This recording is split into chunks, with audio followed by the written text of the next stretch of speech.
that was file video of students, I believe in Georgia, saying the Pledge of Allegiance. And the pledge has been said in the classroom since the 1800s. But now this tribute is tearing one town apart. Vermont's Woodbury Elementary School banning recitation of the pledge in the classroom, saying children should not be forced to say or hear the words "one nation under God." And those who want to say the pledge can do so if they leave the classroom and go to a second-floor gymnasium to do it away from the other students. Well, some parents are outraged, saying this is now no solution at all. Michaeal Newdows is an atheist who challenged the Pledge of Allegiance in schools all the way up to the U.S. Supreme Court unsuccessfully. You know how he feels about the pledge, and he joins us live to debate this Vermont situation. Michaeal, thanks for being here. Good morning to you. Thank you for having me. So, you know, the parents in this Vermont school district, some of them, not all of them, are ticked off that their kids who just want to stand up in the morning and say the pledge, as they had in the past, are now being kicked out of the classroom, told to go upstairs to a gymnasium, say it privately, then return to their lessons. I know you don't think it's legal. I know you don't think it's constitutional, but can you relate to the feelings of ostracism that the parents of these children are worried about?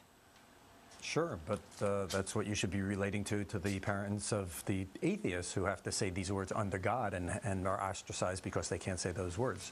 So the feeling is the same, and that's why government shouldn't get in the religion business. If it stays out, no one will be ostracized. But right now it is constitutional to say the pledge in the morning, and the U.S. Supreme Court has ruled, well, you tried to challenge it, but unsuccessfully. Right now it's constitutional. That's why it's happening across this country. No, right now it's happening. It's never been challenged, it's never been ruled on by the Supreme Court, so we don't know if it's constitutional. Right, but the Supreme Court declined to rule it unconstitutional in the case that you brought. They declined to rule it constitutional, too. Well, the last time they ruled on it, they said school children can opt out of reciting the pledge if they want to. They've never ruled on the Pledge of Allegiance. But they opted that they ruled that children could opt out of it. And if your child can opt out of it, that means that they should opt out in the classroom, argue some. And those who want to say it should be permitted to. You're talking about the 1943 case before it had the words under God. So it's a different issue. I see. So once you bring God into it, that changes everything for you. Not for me, for the Constitution. The Constitution specifically excludes religious information. I know, but as you know, there are references to God throughout our country's history on court buildings. The U.S. Supreme Court has a picture of Moses inside the courtroom. We have a prayer in Congress and so on. You know that God and references to religion are very much intertwined with our history. With our history, yes. And the question is, does government endorse any religious view? And when government leads children in saying that we are a nation under God, they're endorsing the view that God exists, which is impermissible. They can't say that God exists. They can't say God doesn't exist. They have to stay out of that business. Well, they've got words under God and so on many monuments, and as I said, in court buildings, and always have, and it hasn't been a problem up until recently when atheists like yourself have suddenly found something that's never been written in the Constitution, which is there can be no reference to God.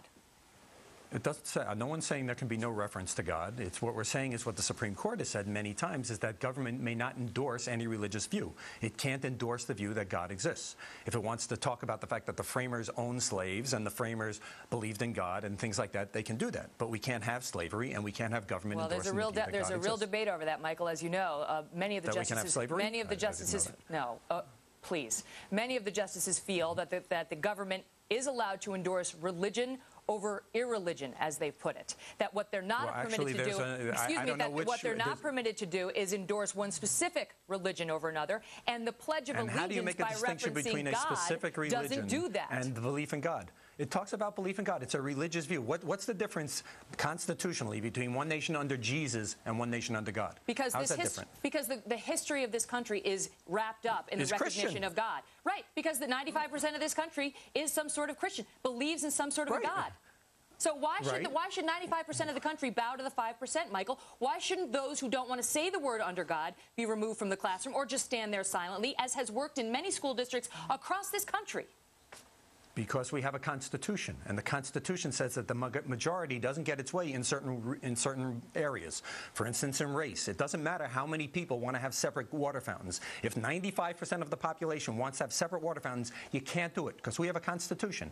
And if 95% of the population, or if 100% of the population wants to say that there's some religious entity that exists, it can't do it under our Constitution. That's unfortunately, which is a lovely thing. Why are you against that? Well, unfortunately for your position, even though that's what you believe, that's that's not the law, that you are allowed to recognize God in this country, and that's what the pledge does, and that's why students are allowed individuals to do it. are. And that's why the Supreme Court has not yet adopted your position. We'll be right back. Michaeal Newdows, thanks.